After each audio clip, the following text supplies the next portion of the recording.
নদীর জলের ভাঙনে ব্যাপক হারে ক্ষতির সম্মুখীন হন শান্তির বাজারের ব্যবসায়ী মানব্রত পাল। এখানে উল্লেখ করা প্রয়োজন, প্রবল বর্ষার জলস্রোতে রাজ্যের বিভিন্ন জায়গায় লোকজনেরা রীতিমতো সর্বশান্ত হয়ে পড়েছে। এই প্রবল বর্ষায় ব্যাপক হারে ক্ষতিগ্রস্ত হয়েছে শান্তির বাজার মহকুমার লোকজনেরা। বৃষ্টি কমার পর দেখা যায় ধ্বংসলীলা আদতে কতটা প্রভাব তৈরি করল। এর মধ্যে দেখা যায় শান্তির বাজার শহরের ব্যবসায়ী মানব্রত পালের ব্যবসায়িক প্রতিষ্ঠান লাউগাং নদীর সংলগ্ন এলাকায় হবার কারণে তিনি ব্যাপক ক্ষতির সম্মুখীন হয়েছে। উনার গ্যারেজে থাকা 3টি গাড়ি জলস্রোতে নষ্ট হয়ে পড়ে।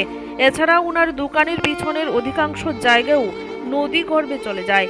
এতে করে মানব্রত পাল ক্ষতির সম্মুখীন হয়ে প্রশাসনিক সহযোগিতা কামনা করছেন। খবর নিয়ে জানা যায়, এখনো পর্যন্ত প্রশাসনিক কার্যকর্তারা ওনার পাশে গিয়ে দাঁড়াননি। এখন দেখার বিষয়, মানব্রত পাল সহ শান্তির বাজারের অসহায় ব্যবসায়ী ও অসহায় লোকজনদের সাহায্যার্থে প্রশাসন কি প্রকার পদক্ষেপ গ্রহণ করে। নামটা কি? কোন জায়গা এটা? কি হয়েছে আপনার? আচ্ছা, কিরকম ক্ষতি? আচ্ছা, এখানে গাড়ি 3টা খোলা থাকে, খোলা হচ্ছে বাইক আছে একটা, আর ঘরে যা জিনিসটা বাইরে নিলেও এখানে প্রায় 7-8 লাখ টাকার মতো জিনিস নষ্ট হচ্ছে। আর আপনার দোকানে? আমার এখানে দোকানে পুরা ব্যাংকে এখানে প্রায় 10-12 লাখ টাকার মতো জিনিসের বিক্রি হয়ে গেছে। এই দোকানটা কি দোকান আছিল? এটা গ্যারেজে ওয়ার্কশপ এবং কার পাম্প।